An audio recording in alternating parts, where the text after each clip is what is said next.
आज बात मोदी, योगी और बीजेपी की महाजीत की। 2024 का साल खत्म होते होते मोदी योगी की जोड़ी ने ऐसी धुआंधार चुनावी जीत हासिल की है बॉस कि कई नेताओं का करियर खत्म होने की कगार पर आ गया है। महाराष्ट्र में तो बीजेपी ने धुआं धुआं कर दिया माहौल। ऐसी प्रचंड जीत की कोई सोच भी नहीं सकता था कि जिस महाराष्ट्र में 6 महीने पहले बीजेपी को करारा झटका लगा था, वहां 6 महीने में पूरी कहानी पलट दी मोदी ने। उधर यूपी की लोकसभा वाली जीत अखिलेश के लिए तुक्का थी, आज यूपी बाईपोल के नतीजों ने साबित कर दी। योगी के टक्कर में कोई दिख नहीं रहा यूपी में। सपा को उसके गढ़ में घुसकर ठोक दिया गया सो अलग। राहुल, उद्धव, अखिलेश किसी को चेहरा दिखाने के लायक नहीं छोड़ा है बीजेपी की इस महाजीत ने। जो लोग 6 महीने पहले चुनाव हारकर भी मौल बना रहे थे कि मोदी की छाती 56 इंच की ना रही, योगी की कुर्सी खतरे में है, बॉस आज उनके खुद के कंधे झुके हुए, दूर दूर तक कुर्सी नहीं दिख रही उनको।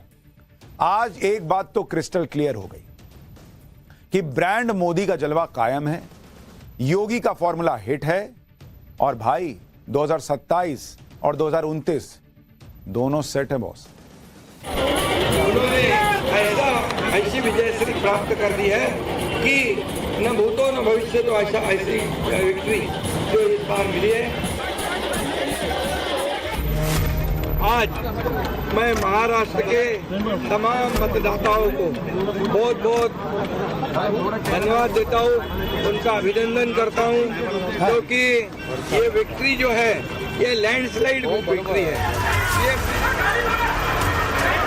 छत्रपति शिवाजी महाराज की, छत्रपति संभाजी महाराज की। नतीजे कबूल नहीं है, मैं मानता हूँ जनता को भी नतीजे कबूल नहीं। एक है तो सेफ है, इस नारे को यथार्थ में लाते हुए महाराष्ट्र के सभी समाज के सभी लोगों ने एकता दिखाते हुए महाराष्ट्र में मतदान किया है और इसके कारण इतनी अच्छी जीत हमको मिली है।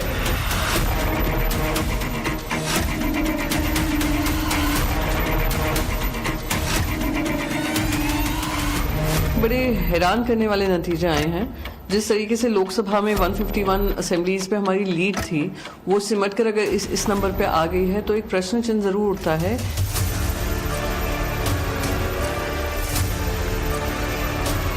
जो राहुल गांधी जी ने झूठा प्रचार लोकसभा में किया था, आज इसका पूरा भांडा फोड़ ये महायुति के सभी उम्मीदवारों ने किया है।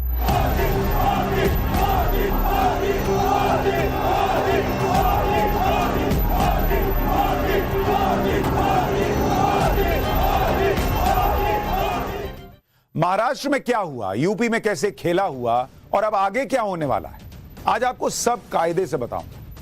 पहले बात महाराष्ट्र की। भाई महाराष्ट्र में तो महाविकास अघाड़ी को हवा ही नहीं लगी। बीजेपी का स्ट्राइक रेट तो ऐसा तूफानी रहा मानो ऋषभ पंत की बैटिंग का स्ट्राइक रेट। उद्धव जी के संजय की दूरदृष्टि काम भी नहीं आई। ना वो मोदी के एक हैं तो सेफ हैं के नारे का तोड़ खोज पाए, ना योगी के बटेंगे तो कटेंगे का। महाराष्ट्र और यूपी के नतीजों ने साबित कर दिया है कि हिंदू जाग सकता है, जगाने वाला चाहिए, और यह काम मोदी योगी ने मिलकर किया। ऊपर से ग्राउंड पर आरएसएस ने जो काम किया बॉस, वो तूफानी था। मोदी, योगी और संघ की तिकड़ी और मौजूदा महायुति सरकार की योजनाओं की आंधी में महाविकास अघाड़ी ऐसी उड़ी है कि उन्हें ढूंढने मंगल ग्रह जाना पड़ सकता है। यह सब हुआ कैसे, इस रिपोर्ट में देखिए।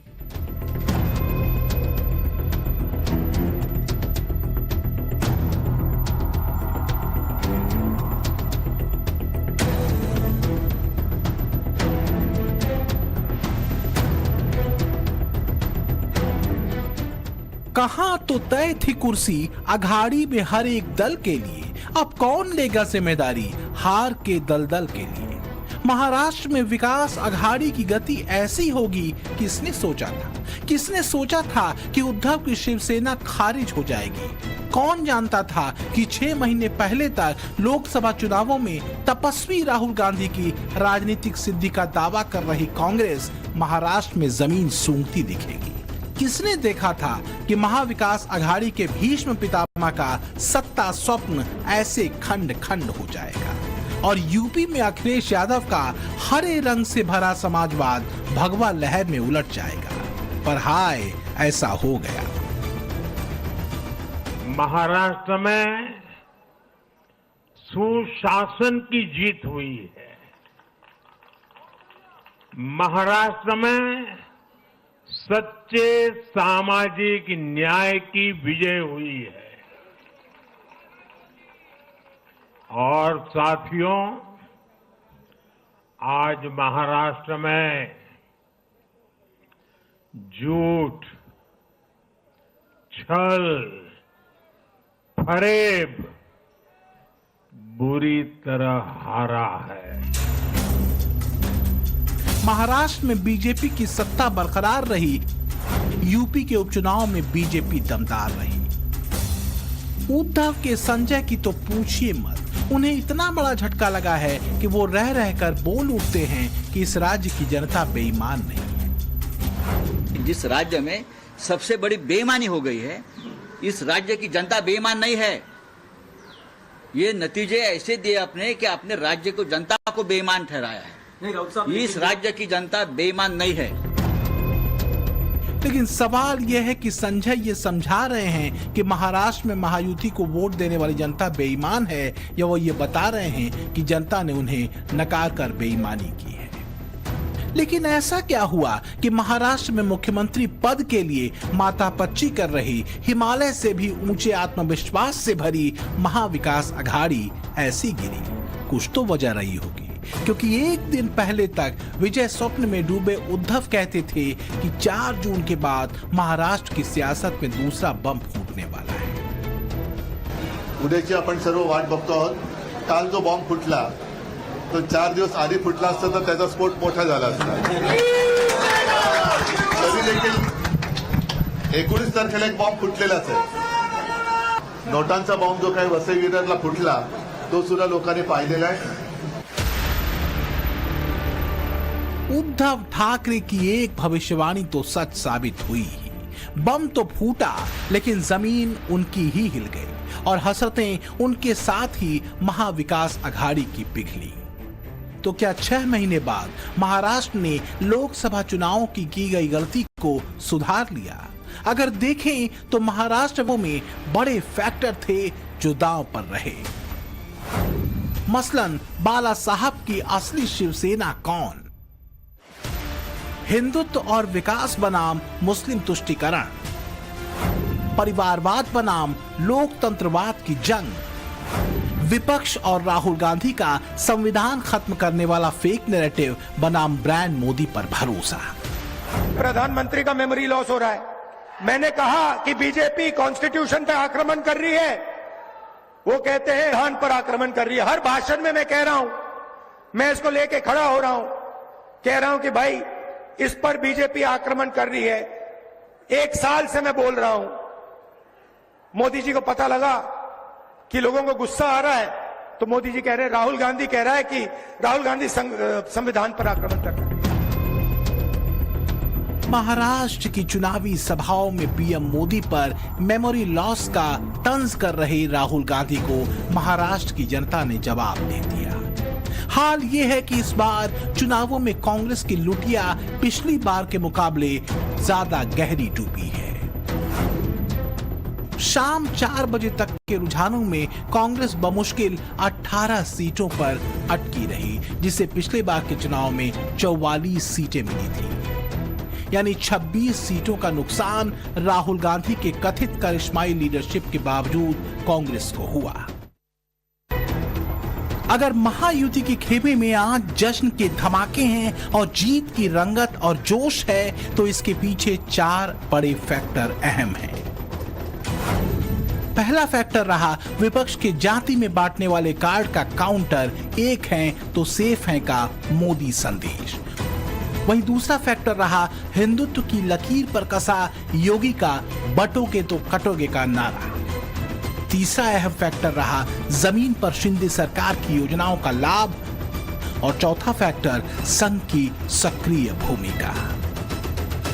लाडले किसानों को मैं धन्यवाद देता हूं, और लाडले हमारे भाई हैं, लाडले सीनियर सिटीजन हैं, सभी वर्ग जो है, सभी वर्ग को मैं धन्यवाद देता हूं कि उन्होंने ऐसी विजयश्री प्राप्त कर दी है कि न भूतो न भविष्य तो ऐसी विक्ट्री जो इस बार मिली है, जो 2-2.5 साल हमारी महायुति ने काम किया है, ये महायुति ने जो काम किया है उसके काम के ऊपर ये जनता ने शिक्कामोर्तब किया है, काम को तवज्जो दिया है। तो सिर्फ 6 महीने में ही सियासी तौर पर पूरी तस्वीर बदल गई। और ये तस्वीर सिर्फ महाराष्ट्र में नहीं बदली, बल्कि यूपी की 9 सीटों के उपचुनाव में भी जनता ने भरोसा मोदी योगी के एक है तो नेक है वाले सूत्र पर ही किया, जातियों में बांटने वाली रणनीति पर नहीं। नरेंद्र मोदी जी ने जब आके कहा कि हम एक है तो सेफ है, और जिस दिन टाटा इंस्टीट्यूट की रिपोर्ट आई कि बांग्लादेशी मुस्लिम, रोहिंग्या मुस्लिम का जो आक्रमण है वो नहीं रोकोगे तो 2050 में मुंबई में सिर्फ 54% हिंदू बचेंगे, जिस दिन राहुल गांधी और उद्धव ठाकरे ने जो उलेमा बोर्ड, मराठी मुस्लिम सेवा संघ, उनकी 17 मांगे मान्य किए, उसी दिन महाराष्ट्र की जनता ने तय किया कि हमें छत्रपति शिवाजी महाराज वाला महाराष्ट्र चाहिए। इसमें कोई शक नहीं है कि पहले हरियाणा, फिर महाराष्ट्र और यूपी के 9 सीटों के उपचुनाव ने एक बार फिर से इस बात को मजबूती से स्थापित कर दिया है कि मोदी मैजिक कमजोर तो नहीं पड़ा है, क्योंकि लोकसभा चुनावों के बाद सिर्फ झारखंड को छोड़कर बाकी के सभी चुनावों में बीजेपी और एनडीए ने सिर्फ जीत नहीं दर्ज की है, बल्कि दमदार विजयश्री उसे मिली है। तो क्या राहुल गांधी के संविधान बदलने वाले नैरेटिव का सच अब लोगों को पता चल चुका है? हिंदुओं को जाति में बांटने वाली रणनीति का सियासी भेद अब खुल चुका है। देश हित और राज्य हित के लिए लोगों का भरोसा क्या अब टीम मोदी पर ही है? जो भी हो, पर महाराष्ट्र और यूपी उपचुनावों के परिणामों को इन प्रश्नों के पैमानों पर भी कसा तो जाएगा ही। ऐसा इसलिए भी होगा क्योंकि 6 महीने पहले ही इंडी गठबंधन और उसके नेता राहुल गांधी इसी पैमाने पर लोकसभा चुनावों के परिणामों को समझा रहे थे।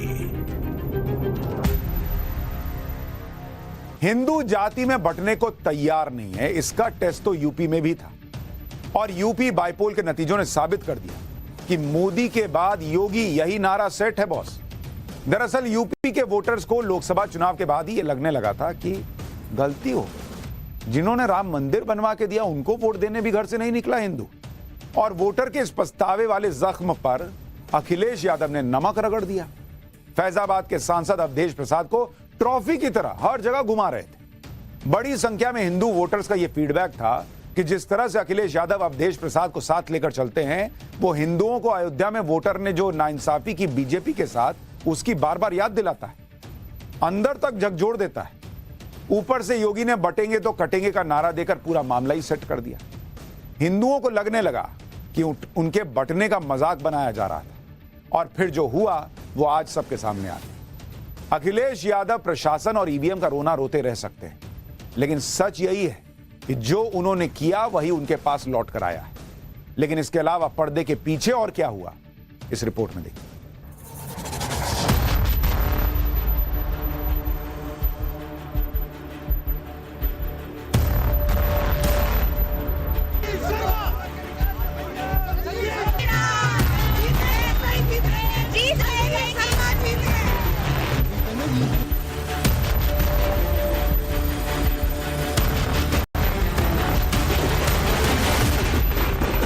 लड्डू खाना खिलाना, बधाइयां देना लेना, जीत के जश्न में नाचना गाना, कईयों के लिए ये तस्वीरें छाती पर लोटते सांप। बड़ी मुश्किल से तो संविधान खतरे में और जाति वाला सूत्र सधा था, अब वो भी साफ हो गया।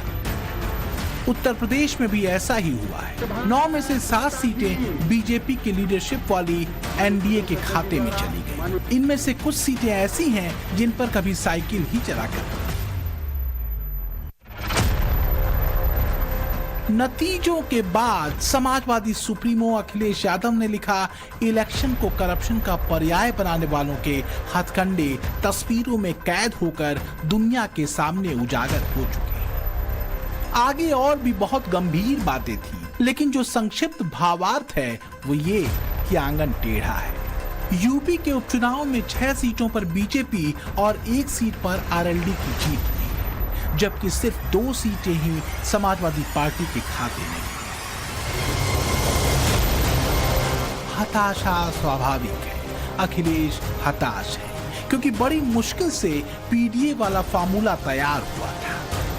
अखिलेश कहते हैं अब असली संघर्ष शुरू हुआ है, जुड़ेंगे तो जीतेंगे। इस नारे की ध्वनि भी योगी के सूत्र बटोगे तो कटोगे जैसी ही है, जो नारा यूपी में ही नहीं महाराष्ट्र में भी सफल हो चुका है। समाजवादी पार्टी और इंडी गठबंधन का लूट और झूठ की जो पॉलिटिक्स है, अब इसके अंत की उद्घोषणा भी यह चुनाव है। उपचुनाव मैंने कहा श्री अखिलेश यादव जी का जो पीडीए है वो फर्जी है, परिवार डेवलपमेंट एजेंसी है। उनकी असलियत जनता के सामने आ गई। लोकसभा के चुनाव में जो उन्होंने झूठ बोला, धोखा दिया, फरेब किया, अब वह उनका फरेब चलने वाला नहीं है। समाजवादी पार्टी समाप्तवादी पार्टी बनने वाली है। वो पीडीए के नाम पे राजनीति करते हैं, लेकिन एक दलित की बेटी की हत्यारा करने वाला हत्यारा उनके साथ बैठता है। यह दुर्भाग्यपूर्ण है। इसलिए सपा जैसी पार्टी की राजनीति के अंत का संकेत है 2024 का या विधानसभा। अगर लोकसभा चुनावों में अखिलेश ने पीडीए वाले जाति कार्ड से हिंदुत्व को मात देने की रणनीति बनाई, तो चुनावों में करारी हार के बाद योगी ने हिंदुत्व की भगवा लकीर को ही और गाढ़ा किया। नतीजा ये हुआ कि इसका असर यूपी की लगभग हर सीट पर हुआ। बटोगे तो कटोगे फार्मूले के जरिए योगी ने अखिलेश के पीडीए को पूरी तरह फेल कर दिया। मुस्लिम बहुल सीटों पर भी समाजवादी पार्टी को हराकर ये बता दिया कि तुष्टीकरण हर बार काम नहीं आएगा। 5 महीने पहले अखिलेश यादव ने लोकसभा चुनाव में जो जीत हासिल की थी, उसका बदला उपचुनाव के जरिए योगी ने ले लिया। जिन सीटों पर राजनीतिक पंडित बीजेपी के जीत का चांस कम बता रहे थे, वहां भी योगी की बदौलत भगवा लहरा चुका है। बीजेपी ने कटहरी सीट समाजवादी पार्टी से छीन ली। कुंदरकी भी 2022 में समाजवादी पार्टी के हिस्से में थी, लेकिन उपचुनाव में बीजेपी ने यहां भी बाजी मार ली। जरा अंदाजा लगाइए, जिस कुंदरकी में 65% मुस्लिम मतदाता हैं, वहां समाजवादी पार्टी के हाजी रिजवान की जमानत तक जब्त हो गई और बीजेपी कैंडिडेट रामवीर सिंह की जीत का आंकड़ा 1 लाख के पार पहुंच गया। पब्लिक जानती है, जब ये सरकार में आते हैं, पहले चुनाव से पहले पीडीए करते हैं, सरकार में आने के बाद फिर परिवार डेवलपमेंट अथॉरिटी में वो पीडीए तब्दील हो जाता है। सिर्फ परिवार, अपना घर, उन्हीं के विकास की सोचते हैं। कभी भी प्रदेश के जनमानस की चिंता उन्होंने नहीं की। दोनों का ही करिश्मा है, दोनों का गठबंधन है, आगे तक चलेगा, मजबूत गठबंधन है और सब जनता का साथ और जनता का विकास चाहते हैं और क्षेत्र में अमन शांति, देश में और प्रदेश में अमन चैन चाहते हैं। मैं तो सहमति नहीं हूँ। चुनाव हुआ है, ये तो लूटा गया है, बूथों को लूटा गया है और उसका प्रमाण सामने 212 बूथ 57 से 97 कर दिए गए हैं। वही तो बूथ है, उन्हीं से तो परसेंटेज बढ़ी। परसेंटेज के 13%, 15%, 16% थोड़ी बढ़ी है।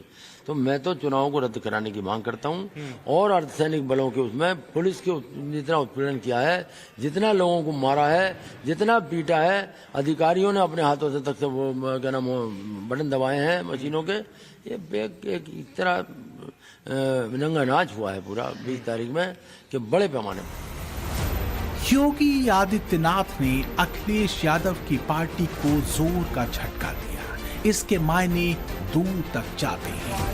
पहला संदेश ये कि अखिलेश यादव हिंदू वोटों को जातियों में तोड़ नहीं सके। दूसरा मैसेज ये कि परिवारवाद के दम पर चुनाव जीतने का फैसला सही साबित नहीं हुआ।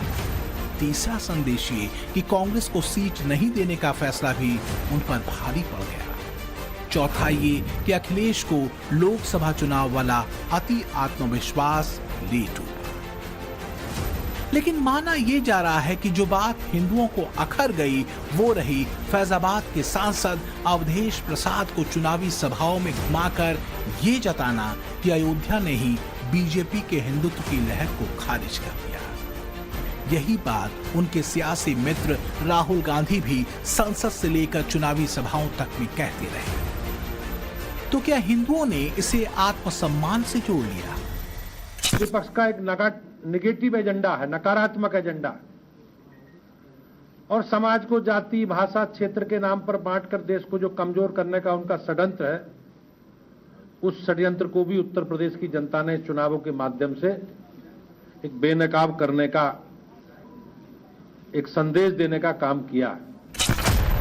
लोकसभा चुनावों के नतीजों को अखिलेश 2027 के समाजवादियों की सत्ता सिद्धि से जोड़कर बताते रहे थे। सवाल है अब क्या होगा, क्योंकि समाजवादी पार्टी ये दावा लगातार करती रही कि लोकसभा चुनावों के बाद मोदी योगी अध्याय यूपी में अब कमजोर पड़ चुका है।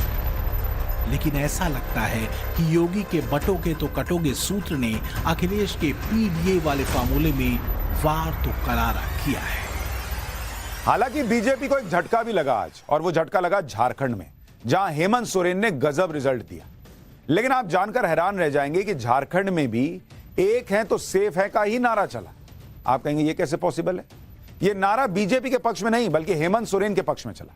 हेमंत सोरेन ने अपनी गिरफ्तारी को आदिवासियों पर हमला बताने का नैरेटिव जबरदस्त सेट कर दिया और राज्य के आदिवासियों को यह भरोसा दिला दिया कि अगर आदिवासी एक हैं तभी सेफ हैं, वरना मोदी सरकार एक आदिवासी मुख्यमंत्री को जेल में डाल सकती है तो बाकियों को क्या छोड़ेगी। ऐसा लगता है कि यही बात आदिवासी वोटर्स के मन में घर कर गई और इसलिए आदिवासी बहुल सीट्स पर जेएमएम ने क्लीन स्वीप कर दिया। इसके अलावा क्या फैक्टर्स रहे झारखंड में बीजेपी की हार और हेमंत की जीत के, आप खुद देखिए।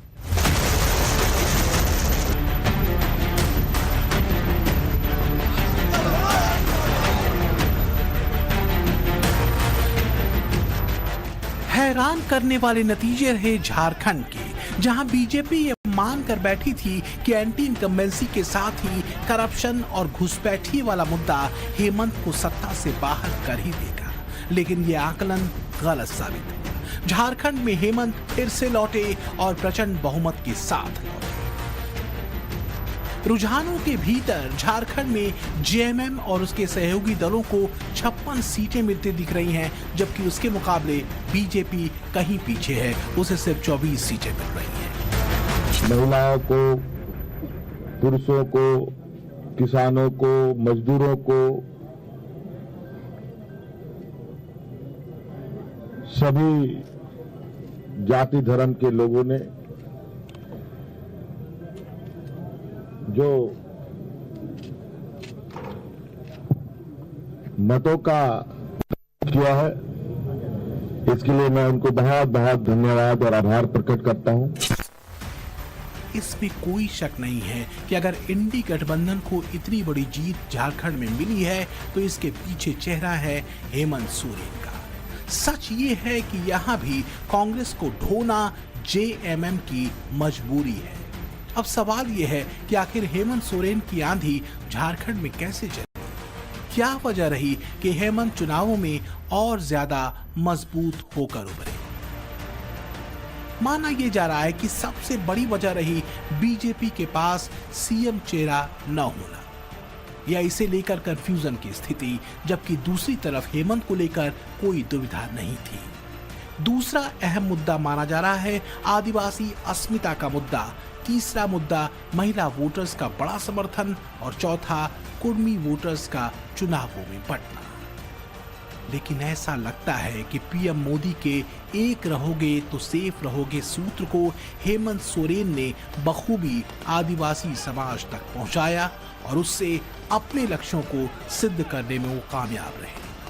रही सही कसर हेमंत के जेल जाने वाले मुद्दे ने भावनाओं की लहर को उठाकर पूरी कर दी। चुनाव में हार जीत लगी रहती है, लेकिन इंडी गठबंधन के साथ दिक्कत यह है ना कि वो हार पर हार के बाद भी खुद को बदलने की बजाय मोदी शाह को गाली देंगे, मीडिया को कोसेंगे, ईवीएम पर ठीकरा फोड़ने के अलावा ये लोग कुछ और नहीं करते। आज की हार राहुल गांधी की 89th हार है, लेकिन भाई शिमला में छुट्टी मना रहे हैं। हरियाणा चुनाव के नतीजों के बाद भी राहुल गांधी कई दिनों तक नजर नहीं आए थे। उधर मोदी हैं जो लोकसभा में 240 सीट आए, या हरियाणा में कमाल की जीत मिल जाए, या महाराष्ट्र में आंधी चले बीजेपी की, या झारखंड में हार जाए। हर हाल में मोदी कार्यकर्ताओं का मनोबल बढ़ाने पार्टी दफ्तर जरूर पहुंचते हैं और इसलिए मोदी के सामने नेताओं की पॉलिटिक्स नहीं चलती भाई। लेकिन आज के नतीजों ने तो यह सवाल भी खड़ा कर दिया कि राहुल, उद्धव, अखिलेश किस किस का पॉलिटिकल करियर अब बचा रह पाएगा। इस पर एक रिपोर्ट। सोशल मीडिया एक्स पर शाम 6:12 पर राहुल गांधी का संदेश गिरा, जिसमें झारखंड के लोगों का इंडी गठबंधन को विशाल जनादेश देने के लिए आभार जताया गया। कांग्रेस और जेएमएम कार्यकर्ताओं को बधाई दी, लेकिन महाराष्ट्र के नतीजों पर उन्होंने लिखा कि महाराष्ट्र के नतीजे अप्रत्याशित हैं और इनका हम विस्तार से विश्लेषण करेंगे।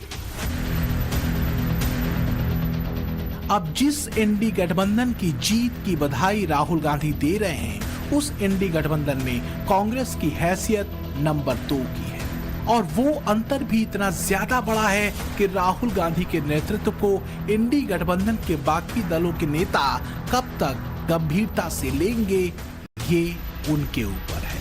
फिलहाल तो महाराष्ट्र के नतीजों पर कांग्रेस के कारकुनों ने बोलना शुरू कर दिया है। ईवीएम पर इस देश में व्यापक चर्चा होनी चाहिए और वो जब वक्त होगा तो वो चर्चा जरूर होगी। जिस तरह से इलेक्शन कमीशन ने चुनाव टाला, महाराष्ट्र में 3-3 इंस्टॉलमेंट जाने दिए उनकी योजना के, वो सारी चीजें थी। जब भी कांग्रेस चुनाव हारती है तो सवाल ईवीएम पर उठाए जाते हैं। एक्सपर्ट मानते हैं कि ऐसे सवालों को उठाकर मीडिया से उस मुद्दे को खत्म कर दिया जाता है जिसमें सवाल हार की वजहों पर कांग्रेस नेतृत्व और राहुल गांधी से पूछे जा सकते हैं। लेकिन महाराष्ट्र और यूपी उपचुनाव के नतीजों ने गहरे संकट के बादल कई चेहरों के राजनीतिक भविष्य पर लाग खड़े किए हैं। मसलन राहुल गांधी के सियासी करियर का क्या होगा? उद्धव ठाकरे अपनी शिवसेना के साथ क्या करेंगे? अखिलेश यादव का पॉलिटिकल रास्ता किधर जाएगा? इंडी गठबंधन की एक विलक्षण पहचान ये भी है कि इसमें शामिल ज्यादातर दल किसी एक परिवार से ही जुड़े हैं। पीएम मोदी इसे ही परिवारवाद कहते हैं। अभी हरियाणा में हमने देखा है कि कैसे वहां तीसरी बार लगातार भाजपा की सरकार बनी है। जम्मू कश्मीर में भी भाजपा को रिकॉर्ड वोट मिले हैं। साथियों, आज भारत के सामने परिवारवादी राजनीति का भी बहुत बड़ा खतरा है। ये परिवारवादी सबसे ज्यादा नुकसान देश के युवाओं को करते हैं। ये कभी भी युवाओं को मौका देने में विश्वास नहीं करते। इसलिए मैंने लाल किले से आह्वान किया है, मैं देश के 1 लाख ऐसे नौजवानों को राजनीति में लाऊंगा जिनके परिवार का राजनीति से कोई लेना देना नहीं है। महाराष्ट्र की हार राहुल गांधी की 79वीं हार है। तो क्या राहुल गांधी इस बार हार की जिम्मेदारी लेंगे? राहुल गांधी 2012 में हुए यूपी उपचुनाव के समय से ही पार्टी में एक्टिव हो गए थे। तब से लेकर अब तक कांग्रेस 89 चुनाव हार चुकी है। महाराष्ट्र में महाविकास अघाड़ी में शामिल कांग्रेस ने सबसे ज्यादा 101 सीटों पर चुनाव लड़ा था। शिवसेना उद्धव ठाकरे गुट ने 95 सीटों पर और एनसीपी शरद पवार गुट ने 86 सीटों पर चुनाव लड़ा था।